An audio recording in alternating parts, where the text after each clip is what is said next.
Okay, so let's get started here. The first thing we're going to do when it comes to Dubsado in an hours, we're going to talk about the big picture. Normally, whenever you are, wanting to get on a diet plan or a workout plan, there's always a picture of what you want to look like, a visual of what you're going for in your mind or on paper. So I want to start with step one, which is learn it. So we're going to first talk about the big picture of Dubsado. What is it that you're working towards in Dubsado? If you can get an idea of the big picture, it will hopefully help give you some momentum to get to that point. So I'm going to jump into Dubsado here and talk about the big picture first, so we have an idea of where we're headed. So if you're new to Dubsado, the place that I'm at right now is the projects page. The projects page is going to be where you manage everybody. And we'll talk about more in detail the projects page next. But what you're working towards in Dubsado is to have what are called workflows running in your system. Your workflow is your business process. So however you work with a client, you want to bring that into Dubsado and have that run with the clients who are in here. So what that looks like is I'm going to jump into one of these projects. And again, I'll go over clients, projects, leads, jobs, all of this good stuff. But I just want to give you an idea of where you're headed first. So if I jump into one of these projects here, I'm working with Patrick. And if I go into the project and I'm underneath the workflows tab. So the workflows are going to be, like I said, your action steps of what it is that you do in your business process. So part of the big picture is, and we're going to get into all this towards the very end and talk about workflows, but the goal is to have your business process in a project and running through the different steps here. That's what your overall goal is to have that all written out, planned out, and have it running inside of a project. Whatever steps you take as a business owner, that's the goal, is to really have a solid workflow running in that project. And the other piece that I will say about what your overall goal is to have your projects page organized. I think that that's another thing that's very, very important with Dubsado, because as business owners, you really want to stay organized and know exactly where everybody's at, what type of clients you're working with, actions that you may need to take. And so your projects page being organized is a very important piece, and we'll get into how to get all that set up. But I would say that those two things, that if you have workflows that are running appropriately and your projects page is organized based off of your business, that to me is the big picture. That's what you're going for in Dubsado. So let's start at the very beginning. We're going to rewind back and we're going to start to talk about how to get to this point where you have workflows running and you have your projects page organized. So the second thing we're going to talk about is the basics. So let's go over some of the basics. The first thing we'll talk about is your essential brand settings. So if you have a Facebook page, which I'm sure you probably do, an Instagram page, anything like that, there's the account profile setup when you're first getting in. So what I recommend doing is the very first thing is to go into the settings menu up here in the top right-hand corner and get what we like to call your essential brand settings set up. Now, when you click on the settings gear, it gives you a lot of different tabs to get set up, but there are a few that we recommend getting set up right off the bat. You don't have to get all of them set up if you don't want to, but there are some very important ones that I'm going to cover here really quickly. I won't go into a lot of detail with this because, as you know, we have a lot of ground to cover. But the first thing I'll talk about is just the branding specific tab. So brand specific settings. This is where you put in your logo, business color, a lot of your business information, your brand name, and all of that. That's very important. The second one is receive money. So the receive money tab is going to be where you set up your payment processor. So we connect with Stripe, Square, and PayPal. So if you have one of those three, you can set that up in the receive money tab. The emails tab, this is also very important. The emails tab is going to be where you can set up your outgoing email. That means that when you're sending things to people through Dubsado, the emails tab is where you can connect your email to send things out to people. So that's also an extremely important area to set up there. So those three are important: branding, receive money, and emails. And then the last one that's also really important is in the calendar area. If we go to calendar and we're going to go over to the calendar settings here, and then click Sync Calendar. That's going to bring up a way that you can link up an external calendar to bring into Dubsado, as well as have things get pushed to that outside calendar. So it's a dual sync. You can bring things into Dubsado on your calendar, personal events, as well as push out to an external calendar. So just a quick rundown of those, and we have a lot of information on these things. So today's going to be more of how to go through and get set up, not very specifics on how to build forms or how to set up certain things. It's just going to kind of give you a layout of where you're headed. So just a quick rundown with those essential brand settings. That's number 2, is to set up your brand specific settings where your logo is at. Receive money tab, so you can set up your payment processor. The emails tab, so you can set up the email that you're going to use with Dubsado when you're sending emails. And then your calendar settings, so you can bring in an external calendar. Those are the ones that we recommend. We call those essential brand settings because that's extremely important for your business. Some of the other settings in there aren't extremely necessary at this point to get started, but at some time, definitely go back into the settings and look through some of those and get those other things set up, like multi-users, customizing your client portal, all of that good stuff. But just in the very beginning, you don't need those things. So we just want to get the essential brand settings set up. So we have those 4 for essential brand settings. And now let's talk about projects, clients, leads, and jobs. And I'm going to break down how you can learn the language of Dubsado so that it's familiar to you. So if we go back to Dubsado here, and we're going to go to the projects page. So like I said previously, the projects page is going to be where you manage everybody. And so we'll start off with the idea of what clients are. Clients in Dubsado are going to be the primary person that you're communicating with in a situation like a session that you're doing, an event that you're doing, a project that you're working on. The client is going to be the person that you're in most communication with. It's that primary point of contact. So when you see the term client in Dubsado, it's referring to the person that you're communicating with. Workflows are going to be sent out to the client, who you're planning on emailing the most. That's going to be who the client is on that project. Now, a project, as you can see, I have 3 projects here. The project is going to be like the client folder. So all the forms that you're sending them, the emails that you're sending, invoices, the workflows that are running. If I click back into Patrick's project here again, that's how you can kind of think about the project. Is it's really like the communication hub between you and the client. All emails get sent through the project, invoices get sent, forms get sent. You can keep track of your appointments in the project, the workflows will run inside of the project. So that's how you can kind of think about what the project will be. Is this is where everything gets stored for that client, for that specific session, for that event that you're running. If it's for a specific project, that's really what the project is considered like a client folder. So that's how you can kind of think about clients and projects. They really go together. You'll have a client with a project. Now, let's say that Patrick comes back to me a year later and says, hey, I want to do something else with you, or I want to work with you again. I can create a new project and have Patrick as the client for that project. So you can have clients that can have multiple folders or multiple projects. So that's how you can kind of break down what those 2 things are there. Now, that's projects and clients. Now let's talk about leads and jobs. And this is really important to understand because it's going to help when we talk about workflows. With leads and with jobs, what you can do is you can classify each one of these projects as either a lead or as a job. And this is why you're going to do all of your managing on this page here.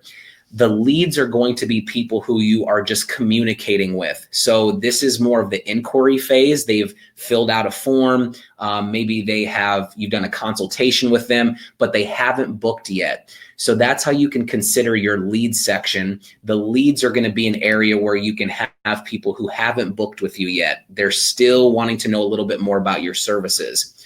The job section over here is going to be where you can keep track of people who are booked with you.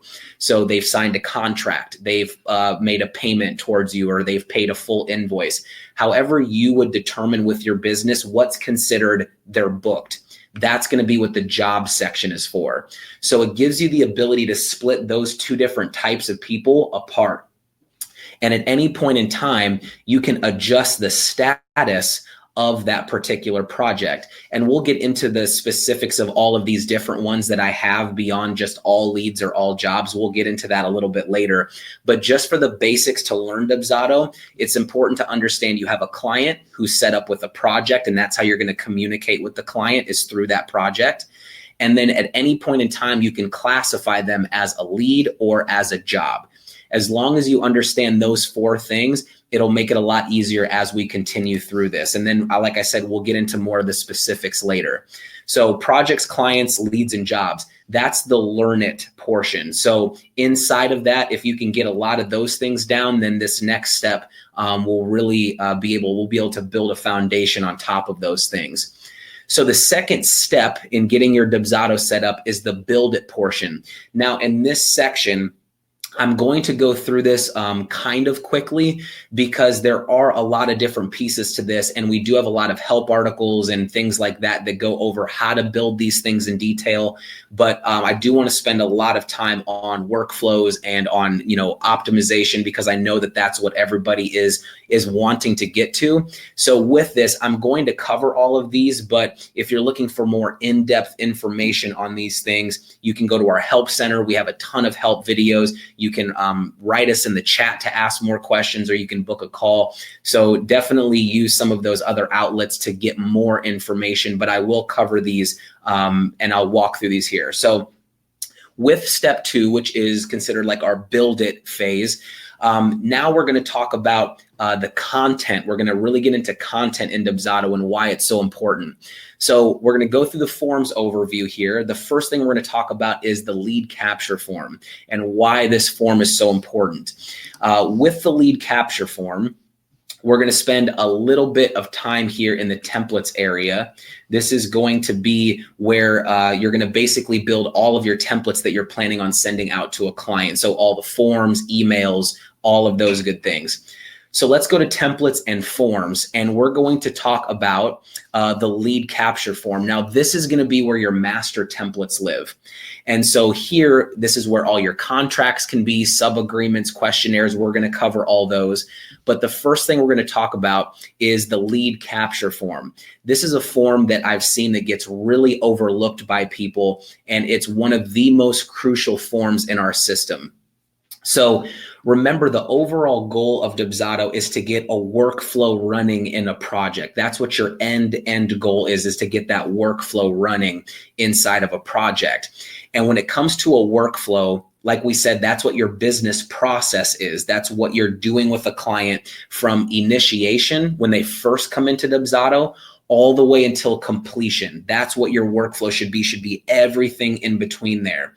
So if we want to get a workflow running, we have to start at the beginning, which is initiation. So this lead capture form, what this is designed to do is to be the form that you can embed on your website. You can send this out to people. And what this does is it creates a project in Dubsado. So we have leads and jobs. This will get them into that lead section and set them up with a project. That's what this form is designed to do. So to share this with somebody, if we click on the top right-hand corner and we click share, this is going to give you 2 ways to share this form. The first way is the iframe code. So if you just copy this and paste this into your web builder, this will embed this form on your website. So you have someone come to your website, they fill this out, it creates them as a new project in the leads area. So that way you can start communicating with them and start the ball rolling. The other way you can do this is using the direct link option. This is just a public URL. You can send this to anybody, and when they fill this form out, it does the exact same thing. It creates a new project in Dubsado for you. So with this link, you can put this on your Instagram bio, you can put it on Facebook, LinkedIn, you could text this to somebody. I've seen people who bookmark this on their own computer and they fill it out. If they get a new lead, they'll fill it out themselves. Or if they receive a phone call, they'll just fill it out while they're on the phone with them. So you can use the direct link for a lot of cool ways. But the most important thing to know is that when someone does fill this lead capture form out, it automatically triggers a new project to get set up. That's the main functionality with this form. So this is a very, very important form. And the other reason why it's important is because you can start workflows from this form as well. And so let's talk about starting workflows, because with your workflow, how does the ball get rolling? How do we get that workflow to generate? So with the lead capture form, what you can do is, if you click on the settings tab up at the top here, you can apply what's called a default workflow to start. And what that means is when someone fills this form out, they go to your website, they fill it out, whatever workflow you have attached here, and I have a ton of different workflows here, but whenever you attach a workflow here, that's going to start that workflow in the project. So what we looked at first, where you saw the workflow applied, that's what you can do with this. Whatever you attach in this dropdown, that's going to automatically get added to their project every single time. So if you have a business where it's just really, once someone fills this out, I want this workflow to start, then you can apply the default workflow here. The other thing that you can do is, if we go back to the form, you can apply what's called a workflow element tool, is where you can ask the new lead a question, and depending on what they answer, you can have a different workflow take off. So this is where you get sort of the like conditional workflows getting applied. So right here on the right-hand side, there's what's called the workflow element tool, and you can just click and drag that onto your form. And I actually have one here on this form already. And it asks, what service are you interested in? And you can change what you want to ask so it fits. Maybe what type of event are you having? What type of session are you interested in? But what you can do with this now is, based off of the different services that you offer, you can have a completely different workflow start. So the reason I spend a lot of time on the lead capture form is because your workflows and how you're going to set things up is crucial to knowing how you're going to do your lead capture. If you're in a business where, in this one I have, well, I do branding, I also do logo design, I also do web design.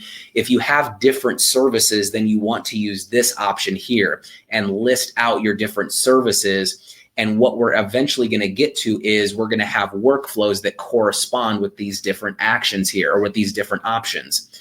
So number one with the lead capture is, think about how you want your workflows to start. Do you have a business where it's just a default workflow that starts every single time? It's the same thing for everybody.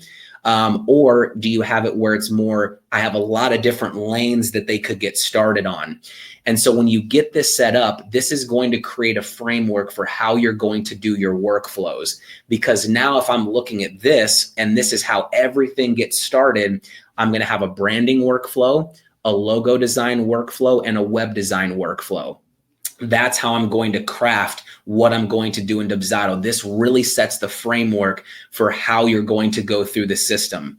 So that's very important. And that's why the lead capture, to me, is one of the most crucial forms in Dubsado, is because not only does it get the ball rolling where it creates the project, but it's how all of your workflows are going to start. You can apply workflows manually, just by going to the project and adding it. But if we're talking about automation, streamlining, and getting everything going, the lead capture is really what gets everything moving.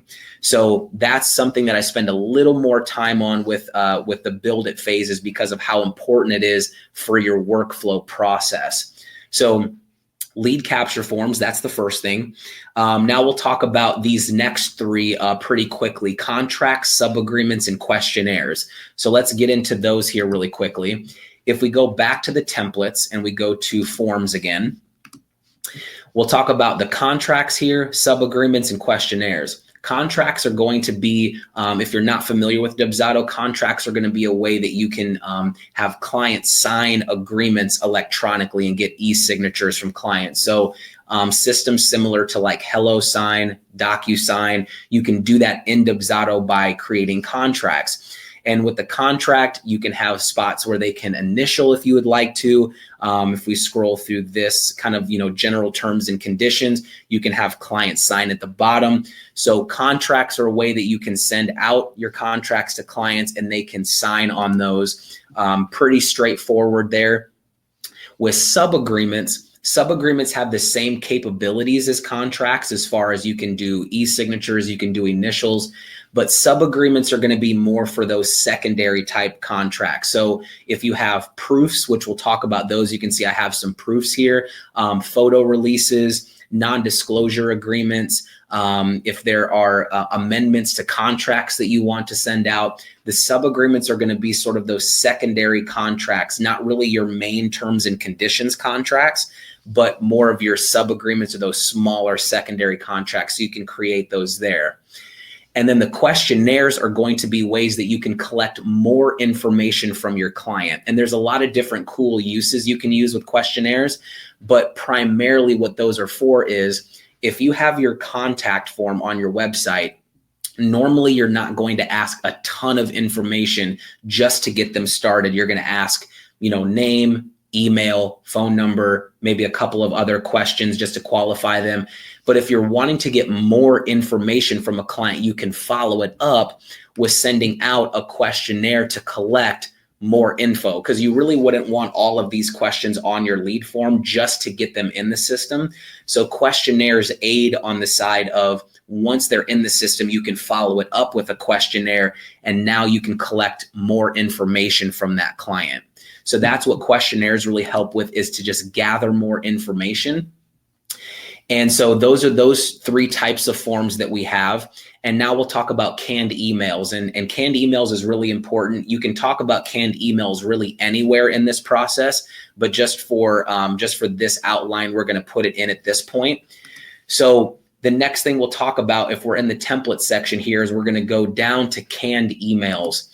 And what canned emails are designed for are to be like email drafts that you're constantly sending out to clients. So if you have thank you emails, inquiry emails, appointment reminders, consultation emails, follow-up emails, we're not a good fit emails, payment reminders, anything that you have where you're constantly sending out the same email to all of these different people, you can create them here in canned emails. So that way you can use these in workflows. You can send them out, manually to people, but you don't have to retype it. That's what the biggest thing about canned emails is.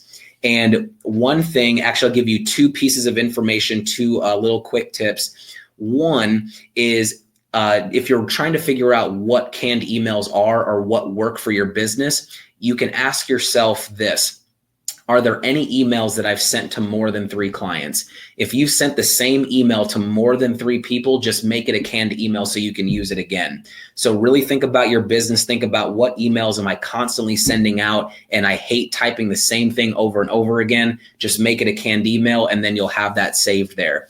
The other tip that I'll give you too as well is how Dubsado works when it comes to sending attachments, sending forms, sending contracts and things like that is you'll always choose the form that you want to send first. So you'll pick your questionnaire, and then you'll pick the email that goes with that questionnaire. So typically you'll usually write your email and then add an attachment. Dubsado is the exact opposite. You'll always pick the form first and then pick the email that goes with it. So if you're taking notes, one thing when you're trying to decide what canned emails to build, any form that you have that you're planning on sending to a client, write an email to go with it. I promise you, when you get to workflows and you get to just using Dubsado, that's going to save you an immense amount of time. So if you have a questionnaire that you're planning on sending to a client, write an email that goes with that questionnaire. So that way, when you send it, you just pick that canned email and it goes out with it. So just a quick tip for you guys who are trying to build canned emails, if you're in that phase, that's just something that will definitely help you on the workflow end of things. And I'll show you why when we get there. So that's what canned emails are. Any email templates that you want to create to send out to people. Next, we'll talk about getting paid. So this is where we're going to get into the different methods on how you can accept payment, how you can pitch your pricing to clients, and all of that good stuff. So the first thing we'll talk about in the getting paid section is packages. So if we go back to Dubsado here and we go down to packages and we'll click there. What packages are going to be a way that you can create your different products and services in Dubsado. If you have packages that are, like level 1, level 2, level 3. If you have add-ons, you can create your add-ons in here. Basically what packages are going to be is anything that has a price point attached to it, anything with a price point, you can build that into Dubsado here. And then this is going to be what you can add on to proposals. You can add them directly to invoices. So it's a list of your different services that you offer or your different products. Now we'll talk about what happens if you have a lot of, very customized things. We'll get into that when we get into proposals. But with the packages, if there's anything that you have that you want to just use as a framework and then edit it later, you can just create basically the overall outline or the shell of it. And then maybe if you add it to a proposal, you can change the price. Or if you add it to an invoice, you can tweak the price a little bit. But if you just develop your framework of your different services that you offer or products, you can build that into the packages area. So that's what packages are designed for. As you can kind of see here, I have some add-ons. I have my, social media monthly packages that I offer. If you do like a bronze, silver, or gold type thing, you can put that in there. Any other add-ons, that's what the packages are for there. Next, so we have getting paid. So we talked about packages. Now let's talk about proposals. And the reason that we like to put those two things together is because if you have your services and products in your packages area, proposals are going to be a way that you can pitch that pricing to a client by using those packages. So packages and proposals go together. So if we go to forms, there's one form here that we didn't talk about, which is proposals, and I like to save it for the getting paid section. So if you have packages, you can think about that, and I love analogies, so I'm probably going to use a lot of those throughout this webinar. But if you think about packages as the food items that you offer at a restaurant, proposals are the menu that those packages go on. So that's the relationship between packages and proposals. You're going to take the food items that you've created and you're going to put them on a proposal so your client can say, oh, I want this, this, and this. So if we go in here, we'll talk about two different types of proposals. One's for people who are extremely package based and one for people who are very customized. So I'll spend a little bit of time on proposals just so you can see the capabilities with them. So if I click on package proposal, this is just one of the proposals I have. What you can do with the proposal, like I said, is you can take your packages and bring those onto this form so your client can go through, they can select the different things that they want. If you have add-ons, you make those as separate packages so they can click on those. If you have, additional study guides, one-on-one coaching, membership access, if you want to do like a second photographer, anything that's considered an add-on, you can make it a package and bring it onto this form as well. So this is called a package proposal. That's if you're very package based. One thing that I do like to mention with proposals is up at the top in the settings menu, you do have the ability to add a contract and add an invoice to this particular proposal. What that means is when someone's going through this form here and they're selecting what they want and they submit that form to you, it creates an invoice in their project. So on the back end, there will be an invoice that gets created automatically based off of what they chose here. So this form is responsible for creating invoices. So what you can do in this settings menu is you can add a contract to go with this particular proposal. And if you want them to see the invoice that got created, you can add that onto it too. So it's kind of like the shopping cart. If you're on Amazon, you make your selections of what you want and then you go to your cart. That's what the show invoice option allows you to do as well. So really what you can do is when it comes to streamlining your process, you can send out a proposal. They can make their selections. It will automatically take them to the contract they can sign, and then it will automatically take them to the invoice and then they can pay. So you're taking care of all of that in one smooth sequence with the proposal. You can decide if you don't want to show the invoice quite yet, maybe you just do proposal contract. You can do that as well. Or maybe you want to send the contract out at a later time, so you just do proposal invoice. That's possible as well. So you can decide what fits best for your proposals here, but just know that those options are available to you. So that's the package proposal. That's going to be if you want to have packages and have your client, submit that in there.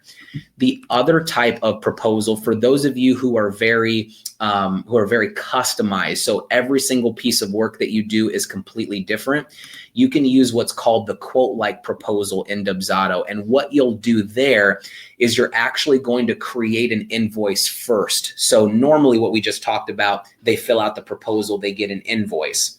The way that you do a custom quote is you do an invoice first, and then have that invoice display on the proposal for them to accept. So it kind of works the exact opposite. What you would do is, if you do completely custom work, most likely you're doing some type of consultation ahead of time. So what you'll do is you'll do the consultation, then you'll fill out an invoice based off of what you talked about, and then you can have that display on a proposal for them to accept. You can still do the contract and invoice and actually have them pay on that invoice that you created. So that's how the custom work will go.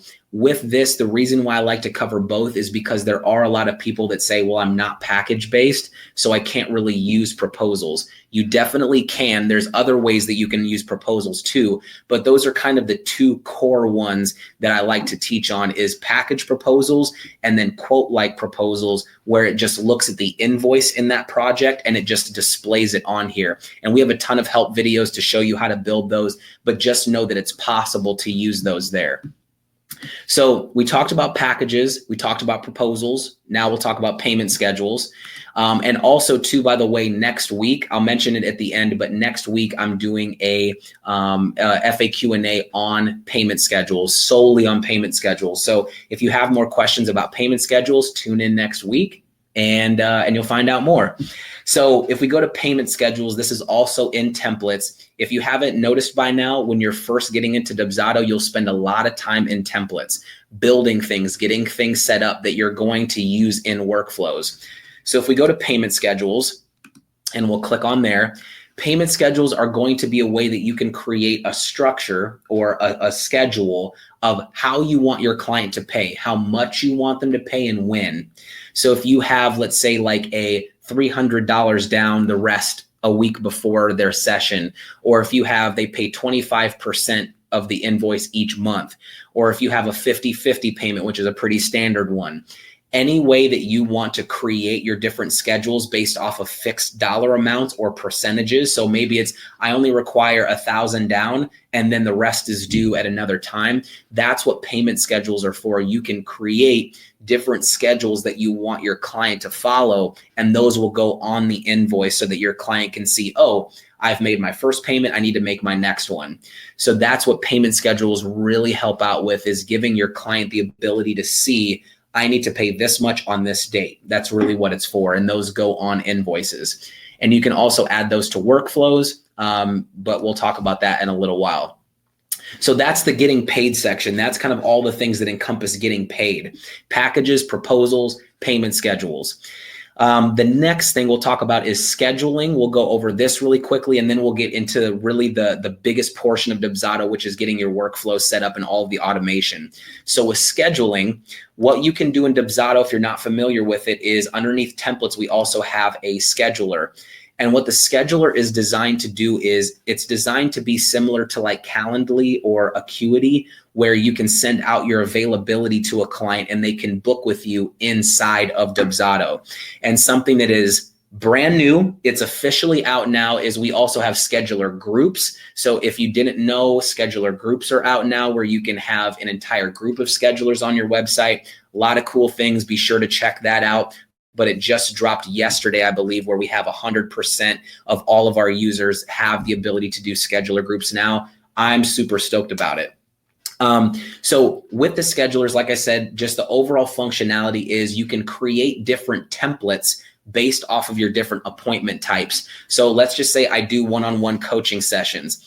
I can make my own scheduler template just for my coaching sessions with my own availability, my own parameters, just for my coaching session, but I also do an initial consultation as well. So what else I can do is I can make an initial consultation scheduler template that might have different availability. It might be a different appointment duration. So what you're doing with the scheduler templates just on a macro level is you're creating different templates based off of your different appointment types. You have different durations of appointments. Maybe you do a 30-minute session and you also do a 90-minute session. Then those would be two different scheduler templates, but it all works off the same calendar. So hopefully that makes sense, that even if you have all these different templates, if I'm booked at 9 a.m. for a coaching session here, then it's going to block out 9 a.m. so no one can book a consultation at that time, if that makes sense. So that's how the scheduler templates work. But I do like to let people know that that's available to you, is you can use our scheduler service there. So with that, that's the build it portion. So that's a big piece of all the different things that you can do within Dubsado. And normally how we used to do these webinars is we used to say to have your process built first. But what we realized is that if you don't know what Dubsado is capable of, then it's hard to get your process right and have it built around what Dubsado can do. So we switched it up a little bit, where we're going to show you what you can do in Dubsado first, as far as the different forms, emails, scheduler templates, all those different things. And now we'll get into where your process really kicks in. Now that you know what you can do in Dubsado, because we covered the different things, now let's talk about testing this out. So step 3 is called use it. And use it is going to be where you're actually putting forth your business in Dubsado and you're actually using it now. So the first thing we're going to talk about is test driving your account now. If there's one thing that I recommend everybody to do, especially if you're brand new in Dubsado, it's to manually test how Dubsado works. And here's an analogy that will really help you explain why testing is so important before you go live with your Dubsado account. Because I know a lot of people get Dubsado and they say, I want to use this immediately. But with the workflows, this is what's really important to understand. Imagine if you're flying a plane and you turn on autopilot, which is like your workflow, but you have no idea how any of the controls work in the cockpit you're sitting in. That's what the difference is between just knowing and manual testing and figuring out what things do versus just getting in. You've never taken a class before. You've never passed any test. You just get into a 747. You click on autopilot and say, okay, I'm just trusting that it works. You don't want to do that. You want to know what's going on in the cockpit, because with your business, there is never a business where you just click start and you never have to touch anything. You will always have clients who say, can you send this to me a little bit earlier? Oh, I think it might have went to my spam. Could you send it to me again? I need to relook at my answers. Is there any way you could just send it out to me? I'm going to be on vacation. Can I get this taken care of at a later time? You're never going to have the perfect situation. There's no business where it's just push play and you never have to touch anything. So it's important to understand that how Dubsado works will increase your confidence for using the workflows. So manual testing is something that I really recommend people to do. Go in and send a form to yourself. And you can do that by just creating a sample project in here and putting yourself as the client. Put your email in there and send things to yourself. Send out a form, send out an email, see how it looks. Book yourself on the scheduler, sign a contract. Get familiar with how Dubsado works, because what the workflow is doing is just that. So if you know what the workflow is actually doing, it will make you so much more confident using the system.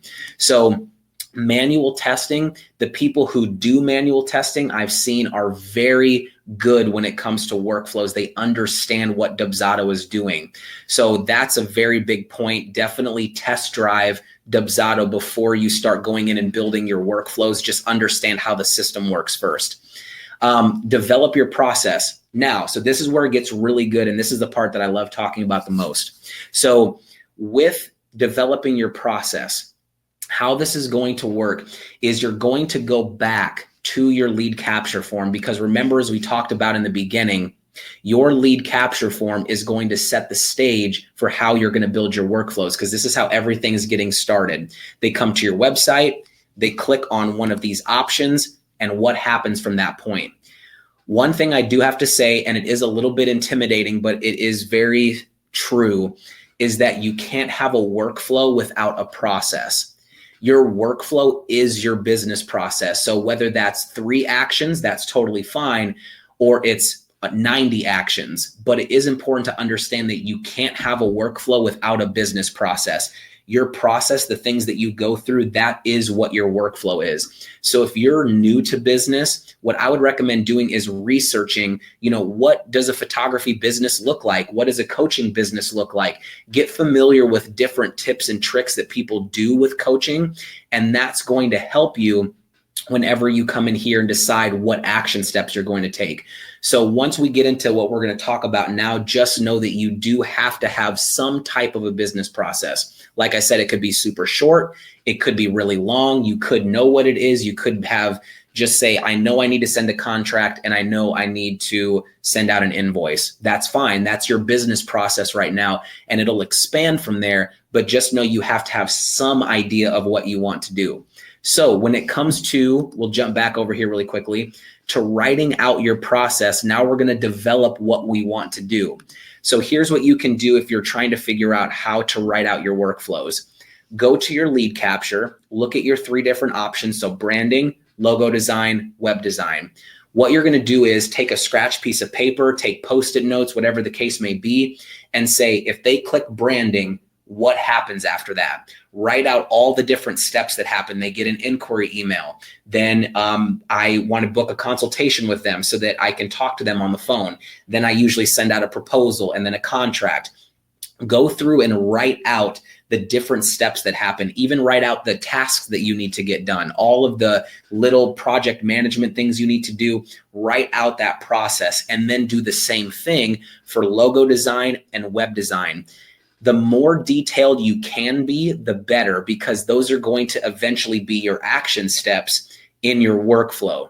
So in this stage here, if you're really struggling on how do I write out my process, start here and say, okay, if they choose logo design, what happens after that point? And just start to write out the macro level pieces of what you want to do. That will start to develop your framework for your workflows. So what does writing out your process do for you? Writing out your process will allow you to see your actual blueprint for your workflows, as well as any content that may be missing. So I've talked to a lot of people online and doing the one-on-one calls, and I've heard a lot of people say, well, I know my process in the back of my head. I know what it is. But the one thing that writing it out will do for you is it will allow you to see if there's anything that you're missing when it comes to the content that you need to create. There's been a lot of people I've talked to that said, oh, I forgot that I do send out a questionnaire, or, oh, I forgot that email that I need to send. By writing it out, now you can begin to see, okay, I need an inquiry email. I need to go build that. I have a questionnaire that I need to make. I need to make my proposal. I need to make my contract. Writing it out basically gives you a content list of what you need in the system before building your workflows. So once we get into workflows, it'll make more sense, but our workflow system is very content dependent, meaning that if you are going to go in and you're going to build an action in the workflow that says, hey, I want to send an email out to the client, what it's going to do is it's going to pull up a list of all of your canned emails, and it's going to say, which one of these do you want to send?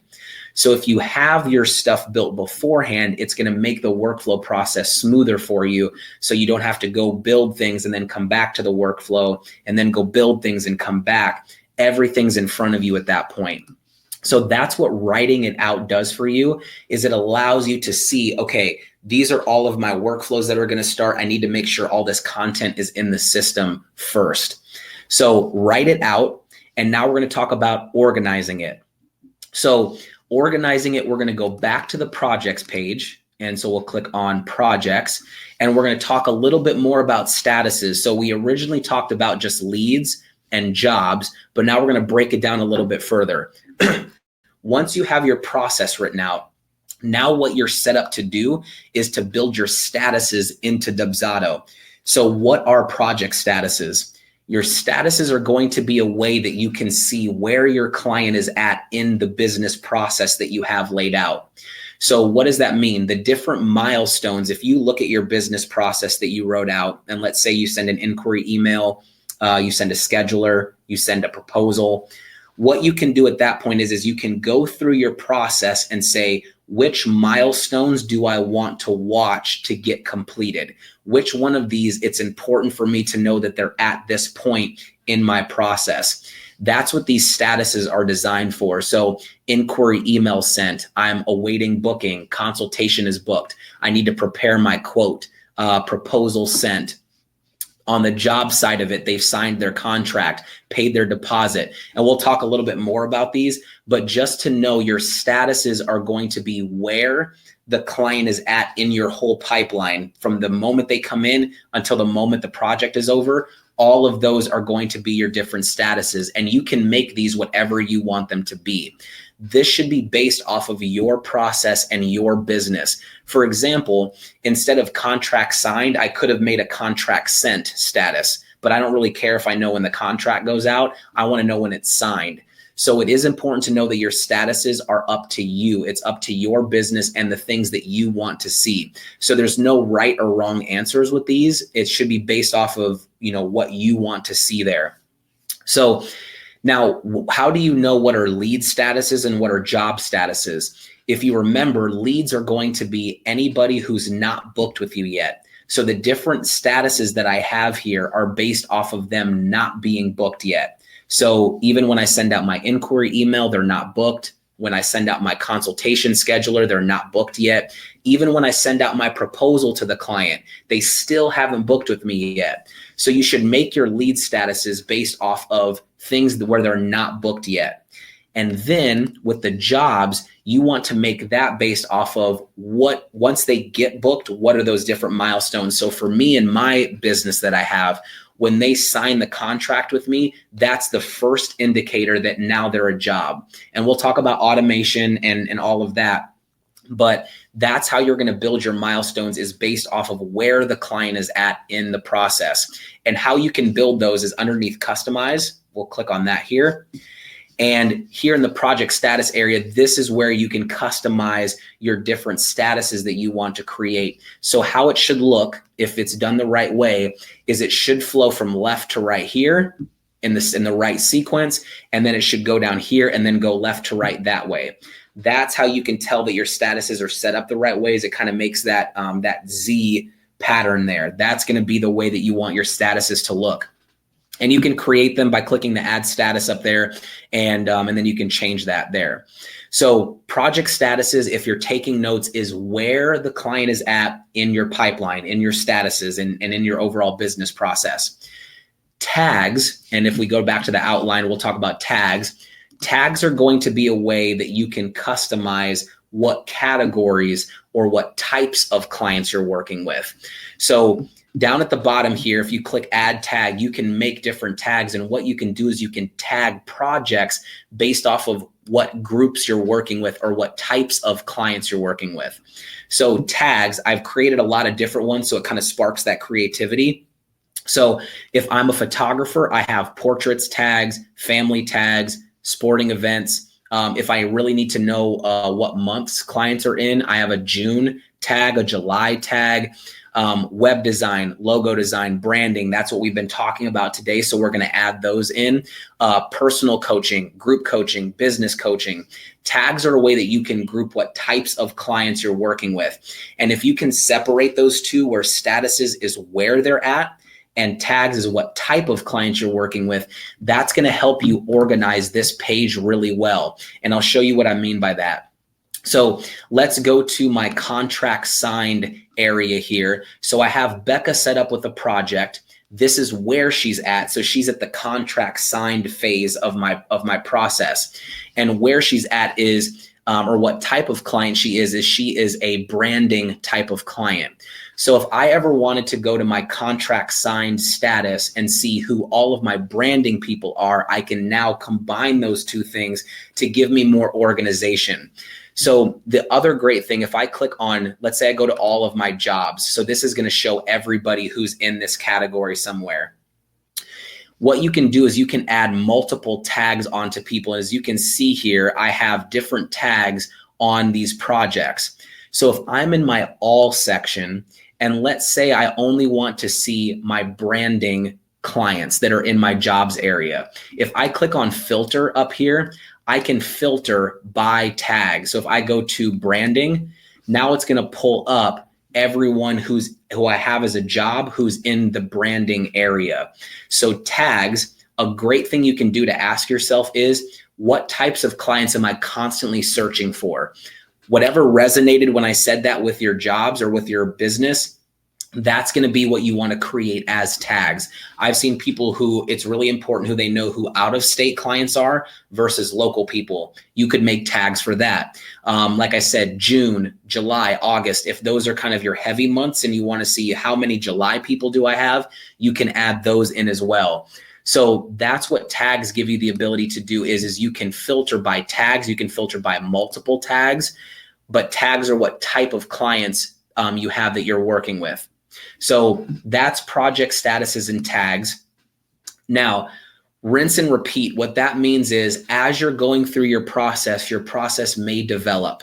It may start to change a little bit. So rinse and repeat might be where you write out your process. You say, I don't want to do that. I want to do this now. I want to create this tag now. I want to change this project status. So rinse and repeat means that you're going to kind of go through that cycle of maybe you want to change a few things and then change your statuses. Oh, that's a great idea. I want to make that a tag now. Now let me try it out. So there's going to be a rinse and repeat type section here where you're kind of slowly starting to form your process a little bit, especially if you're brand new to business and you've never had a business process before or used a CRM. This is where you're really going to start to develop that and figure out what it is that you want to do.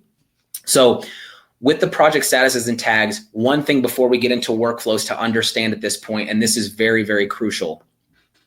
Once you get to this point, so you're at the end of 6, you can use Dubsado. One big misconception with Dubsado is that you have to have workflows done in order to use Dubsado. That is a complete fabrication. Workflows are going to be a way that just automate your process, and it's kind of like the cherry on top, but you still have the ability to use Dubsado. And I think a lot of people are afraid that if they don't have workflows, they can't use Dubsado. But by this point, if you have your project statuses and tags set up, you've tested it, you've got familiar with it, you know what you can do at this phase, you are able to use Dubsado manually. You can have people come into Dubsado, fill things out, you can send them things manually. It's not ideal, but at this point, we do like to let people know you can use Dubsado here. So don't be afraid to use it at this point while you're developing your workflows further. Allow those leads to come in and you can still send things manually. You can still organize your projects page and keep people in their right pockets.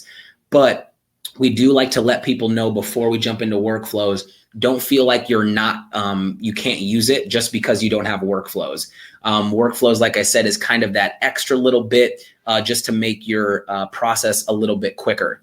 So now we're going to get into workflows. And so once we've gotten through all of that, now we're getting into the last little section here, and then we'll wrap up and then I'll answer some questions. So the first thing we're going to talk about is developing your workflow. How do you develop it? How do you know how to build a workflow?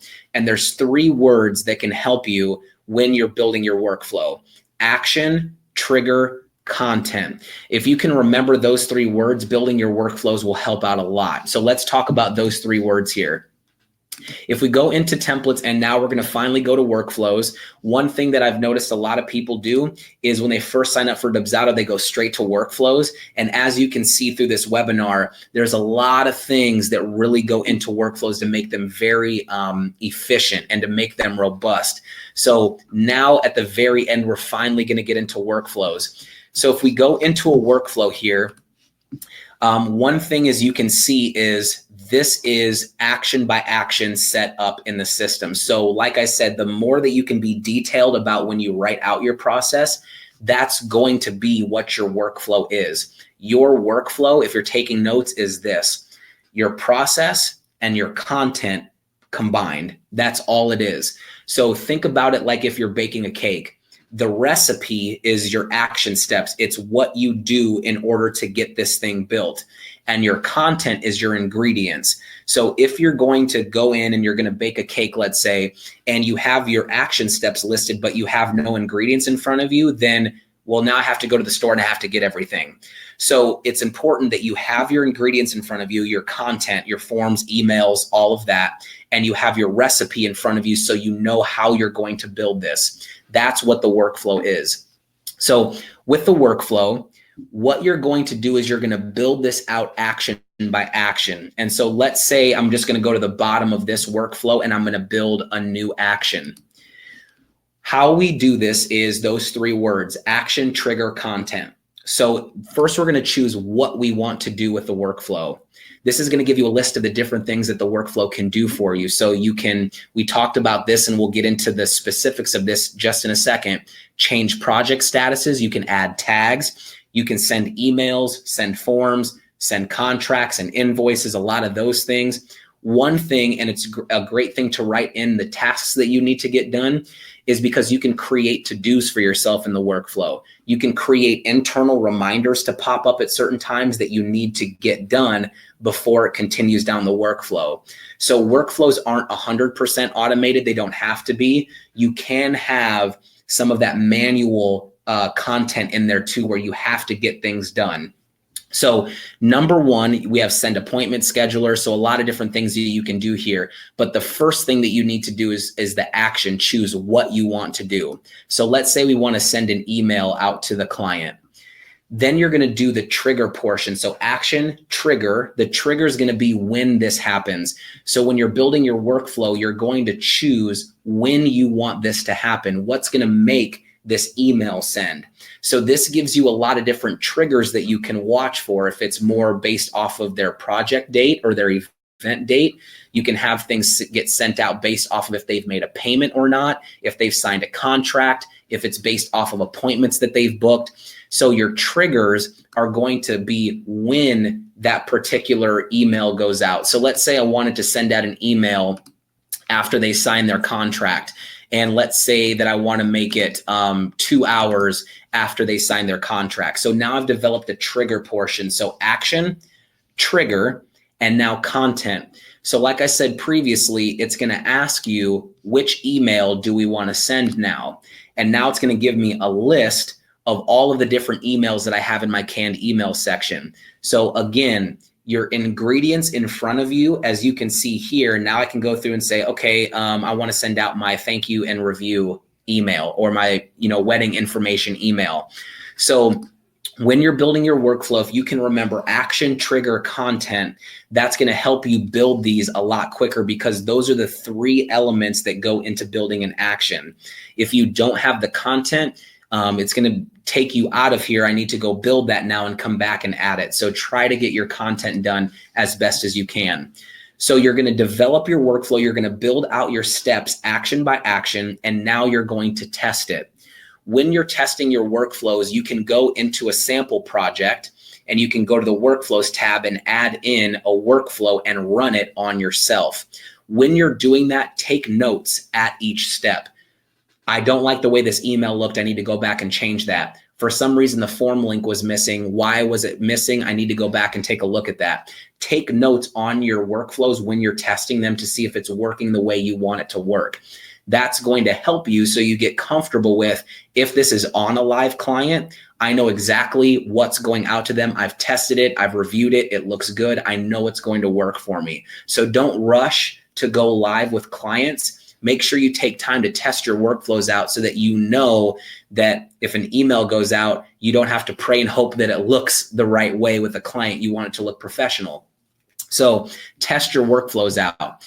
Now, the last thing before we end this, well, two more things, but the last thing with workflows and how this ties into project statuses. How do you take your workflow from just being basic and basic actions happening to automating and streamlining everything? What you can do is you can look at your workflow and you can look at the statuses that you have on your projects page. And we'll click over there here, let this load up. And you can look at your statuses, and what you want to have happen is you want your workflows to be running from top to bottom. And as they're running, the workflow is also moving projects down your pipeline. If you can get that to work, that is what you're going for in Dubsado. That is the end goal with your setup, is getting it where your projects will have workflows running from top to bottom, and your statuses are going to be from left to right, and the workflow is moving them down your pipeline. So how do you make that happen? If we take a look at the statuses that I have here, I have inquiry email sent, awaiting booking, consultation booked. If you remember those statuses, let's go back into the workflow. So if we go to the workflow here, and let's go to one of my workflows here, the first thing I'm doing is I'm adding a logo design tag. So right off the bat, logo design tag gets added, so I don't have to manually go in and add tags to people. I can just go here, the workflow is going to add it for me. I know it's a logo design client, and it's going to add that tag. The first thing I'm doing is sending out a thank you email to the client. Right after that, I'm changing my project status to inquiry email sent. So when I go here, I want this to be inquiry email sent that they're getting. So what does that mean? The project status changes should always be a reaction to an action that's happening. So thank you email goes out, and then it goes into inquiry email sent. Then I have my appointment scheduler going out to them. As soon as I send my appointment scheduler, now it's moving into awaiting booking, because that's the phase that I'm in now. I've sent out my scheduler. Now I'm in the awaiting booking phase. I'm waiting for them to get booked. Once they book on here, so I have it watching for once they get booked, then I'm going to move it into consultation booked is going to be the next status that it goes into. So the change project statuses should always be a reaction to things that are happening in the workflow. So the workflow sends the inquiry email, and then it changes the project status. Then it sends out the scheduler, it changes the project status. At the very minimum, if you don't want to get as granular with those as you want to, one thing that's a very, very simple one that will take them from that lead status into a job status is you can make one that is like this. Change project status immediately after the contract gets signed, move them into contract signed. So at the bare minimum, if you don't want a lot of project status changes in there because it just seems too overwhelming, just make one. Just make one where it's as soon as they sign their contract, they get put into the job section and it goes into the contract signed section. Even if you just do that as one action, that will still streamline your process and get people off your leads list and move them over into that job section automatically. So that's what status changes allow you to do. And again, before we wrap up here, how you can tell that your account is set up correctly is if you have workflows running and the workflow is also moving your projects down the pipeline here. That is a good tell that you're in a really good space here and that you have your tags added appropriately. You can tell, okay, if I go to my proposal sent area, I know that right now Biz is in that section where the proposal's gone out to her. She hasn't signed her contract yet, but the proposal is at least out. That's how you can really take advantage of Dubsado is your projects page is organized and your workflows are running inside the project efficiently and moving it down that pipeline. So once you get done with that, the last step is we're going to circle all the way back around to the beginning and then we're done, is we're going to go to the forms. We're going to go back to our lead capture. And now that we know that our workflows are done, we can go in and I can put in my branding workflow here. My logo design will go with that one, and my web design will go with that one. What does this do for you? This allows you to, if you're in the field and you're doing things or you're on a shoot or you're designing something, you're away from your computer, you're on vacation, maybe you're having a tequila, whatever the case may be. What that means is if someone comes to your website and they click on web design, you have peace of mind knowing, okay, if someone does come to my website, I'm good. My workflows are set up. I know it's going to send out the right things at the right time. That's what this gives you is peace of mind, knowing that your workflow process is now in Dubsado and it's now able to function appropriately. The worst thing that can happen is if you get 20 leads at one time and you go into instant panic mode. How do I reach out to all these people at one time? This will make it so even if you do get 20 leads at one time, you have the proper channels set up so that they're going to go into the right pocket. You know, maybe you have 10 of those are logo design clients and 5 of them are branding, and then the other 5 are web design or whatever the case may be. So that's what this gives you. If you can get your system to look this way here, where whatever options you give them, there's the corresponding workflows, that's what you're going for in Dubsado. So the last thing is to go live. So once you get that set up, then I recommend putting your lead capture on your website with the workflow elements on there and let the leads start pouring in. And then you're going to have your system set up and it's going to work for you there.